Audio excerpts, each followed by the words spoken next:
Hey everyone, I am David. And I'm Anna. Welcome back to Learning English Together. Today we're talking about how to apologize in English, when to keep it simple, and when a fuller explanation actually helps. Stay until the end. The last section has a phrase that makes receiving an apology feel completely natural too.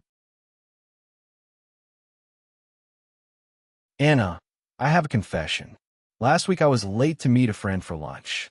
Like 20 minutes late. Oof. How did you handle it? I walked in and said, "I'm so sorry I'm late. Traffic was a nightmare." And that's actually fine. That's the right call for a casual situation. Short, sincere, move on. Right? I didn't need a whole speech about it. Exactly. A lot of learners over-apologize. They say, I'm really, truly so sorry. It's completely my fault.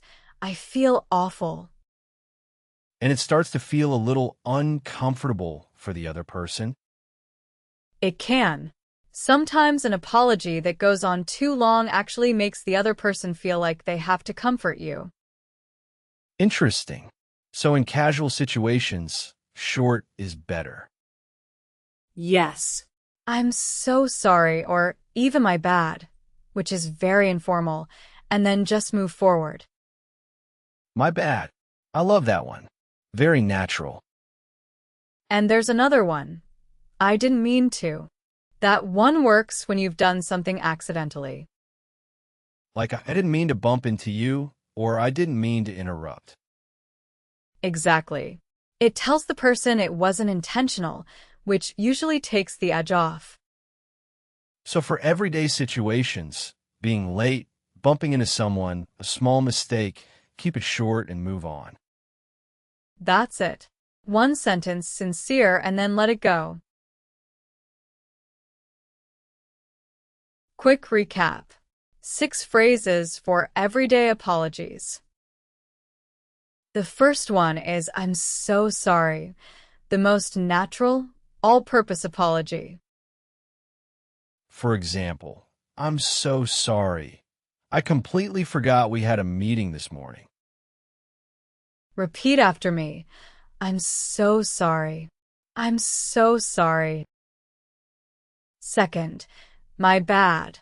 A casual, informal way to admit a small mistake. For example, "Oh, my bad. I thought the meeting was at 3, not 2. Repeat after me. My bad. My bad. Third, I didn't mean to. Shows the action was accidental, not intentional. For example, "I didn't mean to send that to the whole group. I'm so sorry." Repeat after me. I didn't mean to. I didn't mean to. Fourth, I owe you an apology. A slightly more formal opener. Signals you're about to say something sincere. For example, "Hey, I owe you an apology. I was short with you yesterday, and that wasn't fair." Repeat after me. I owe you an apology. I owe you an apology. Fifth, I feel terrible about this. Expresses genuine regret without over-explaining. For example, "I forgot your birthday. I feel terrible about this. I'm really sorry." Repeat after me. I feel terrible about this. I feel terrible about this. And sixth, I should have known better. Takes responsibility and shows self-awareness. For example, "I shouldn't have said that in front of everyone. I should have known better." Repeat after me. I should have known better. I should have known better. Okay, so what about bigger situations? Like when sorry alone just isn't enough. Right. There's a real difference between a small mistake and something that actually hurt someone. Like canceling plans at the last minute on a close friend. That's not just my bad territory. No, it's not. In those cases, you need three things: acknowledge what you did, explain without making excuses, and say what you'll do differently. That middle part is tricky. What's the difference between an explanation and an excuse? An excuse defends you. An explanation gives context, and you lead with the apology first. So you wouldn't start with, well, I was really stressed at work and... Exactly. You'd say, I'm really sorry I canceled on you. I was dealing with a tough week at work, but I know that's not a reason to leave you hanging like that. Leave you hanging. That means you left them waiting or without a clear answer. Yes. Leave someone hanging means you didn't follow through, left them in an uncertain or uncomfortable position. That's a good one. So you acknowledge, give context briefly, and then take full responsibility. And add, I realize now that.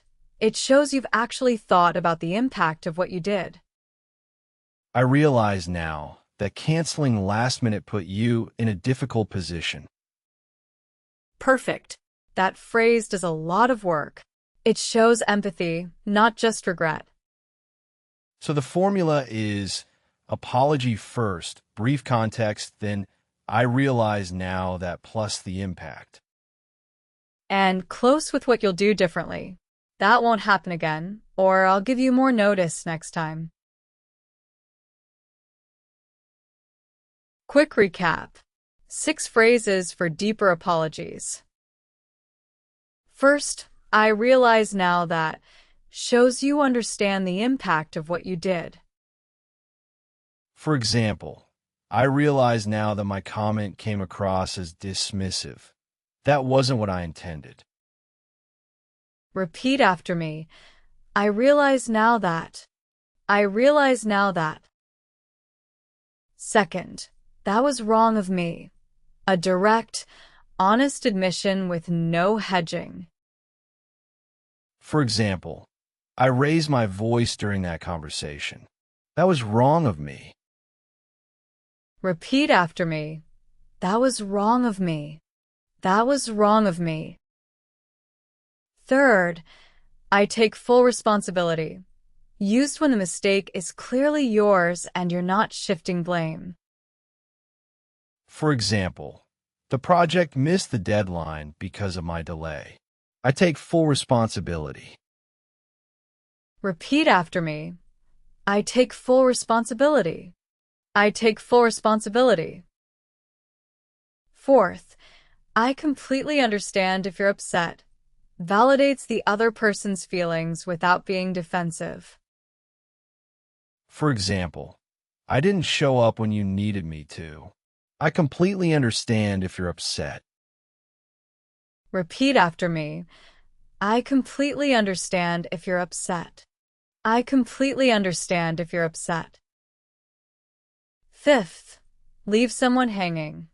To leave someone waiting or without a clear answer, often at a difficult moment. For example, I know I left you hanging with no explanation. That wasn't fair to you. Repeat after me. Leave someone hanging. Leave someone hanging. And sixth, that won't happen again. A commitment to change, not just regret. For example, I forgot to send the report on time. That won't happen again. I've set a reminder. Repeat after me. That won't happen again. That won't happen again. Okay, work apologies. Different world, right? Completely different. At work, you want to be sincere, but also clear and solution-oriented. What do you mean by solution-oriented? In personal life, an apology can just be about feelings. At work, the other person often needs to know what went wrong, that you understand it, and what you're doing to fix it. So, I'm sorry, without any follow-up, can actually seem weak in a work context. or incomplete, especially with a client or a manager. They want to feel confident things will be handled. I actually had this happen at work. I sent the wrong version of a document to a client. What did you do? I emailed them and said, I sincerely apologize for the confusion. I sent the wrong version by mistake. I'm attaching the correct document now, and I'll double check before sending in the future. That's textbook. You used I apologize for, which is more formal than I'm sorry, explained what happened and gave a fix. I apologize for versus I'm sorry. Is there a real difference? In professional settings, I apologize for sounds more deliberate, more formal. I'm sorry is warmer but less formal. Both are fine, but I apologize for signals you're in professional mode. And going forward is a useful phrase too, right? Yes. Going forward, is a very professional way to say, from now on, this is how I'll handle it. It sounds mature and proactive. What about when you need to apologize to a whole team? Like for a delay that affected everyone? Same structure. Be direct, take responsibility, give a brief explanation, and say what changes. I apologize for the delay on this. I underestimated the timeline. Going forward, I'll build in more buffer time. Quick recap. 6 phrases for professional apologies. First, I apologize for, the formal version of I'm sorry, used in professional contexts. For example, I apologize for the delay in getting back to you. I should have responded sooner. Repeat after me. I apologize for. I apologize for. Second, I sincerely apologize adds warmth and genuine regret to a formal apology. For example, I sincerely apologize for the miscommunication. I'll make sure we're aligned going forward. Repeat after me. I sincerely apologize. I sincerely apologize. Third, going forward, a professional phrase meaning from this point on or in the future. For example, going forward, I'll send a draft for review before submitting anything to the client. Repeat after me. Going forward. Going forward. Fourth, I should have communicated better, a specific, honest admission that's easy to relate to. For example, I should have communicated better about the changes to the timeline. I'll keep you updated from now on. Repeat after me. I should have communicated better. I should have communicated better. Fifth, let me make it right. A proactive offer to fix the situation, not just express regret. For example, I know this caused problems for your team. Let me make it right. What will be most helpful? Repeat after me. Let me make it right. Let me make it right. And sixth, I appreciate your patience, often paired with an apology to acknowledge the inconvenience someone has already dealt with. For example, I appreciate your patience while we sorted this out. And again, I'm sorry for the trouble. Repeat after me. I appreciate your patience. I appreciate your patience. Here's something we don't talk about enough: how to receive an apology. Oh, that's a good point. Most lessons only teach how to give one. And receiving badly can undo the whole thing. Like saying, yeah, well, you really hurt me, which might be true, but it keeps the tension alive. So what's the right move when someone apologizes and you're still a little upset? You can be honest without being harsh. I appreciate you saying that. I do need a little time, but I'm glad we talked. That's good. It's not fake forgiveness, but it's not punishing them either. Exactly. Or if you're fully okay with it, keep it simple. No worries at all, or it's totally fine. And water under the bridge. I've heard that one. Water under the bridge means it's in the past and we're moving on. It's warm and final. Great for situations where you really are over it. What about I know you didn't mean it? Is that useful? Yes. It tells the person you don't think badly of them, which removes a lot of anxiety. People often worry that an apology won't be enough. I know you didn't mean it reassures them. And sometimes just saying, thank you for telling me, is powerful. It is. It acknowledges the courage it takes to apologize. And it closes the loop cleanly. Quick recap. 6 phrases for accepting an apology gracefully. First, no worries at all. A warm, easy way to accept a casual apology. For example, no worries at all. Seriously, don't stress about it. Repeat after me. No worries at all. No worries at all. Second, it's totally fine. Relaxed and reassuring, signals you're genuinely okay. For example, it's totally fine. These things happen. Don't worry about it.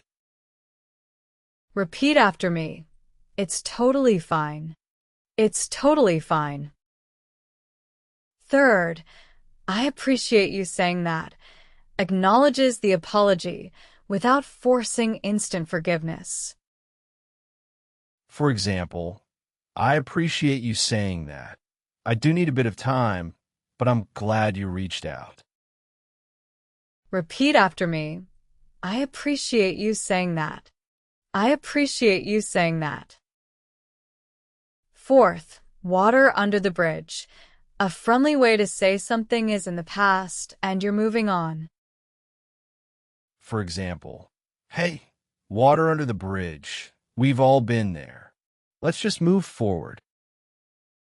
Repeat after me. Water under the bridge. Water under the bridge. Fifth, I know you didn't mean it. Reassures the other person you don't think badly of them. For example, I know you didn't mean it. I'm not upset. Thanks for apologizing. Repeat after me. I know you didn't mean it. I know you didn't mean it. And sixth, thank you for telling me. Acknowledges the effort it takes to apologize, closes the conversation cleanly. For example, thank you for telling me. It means a lot that you brought it up. Repeat after me. Thank you for telling me. Thank you for telling me. That's all for today.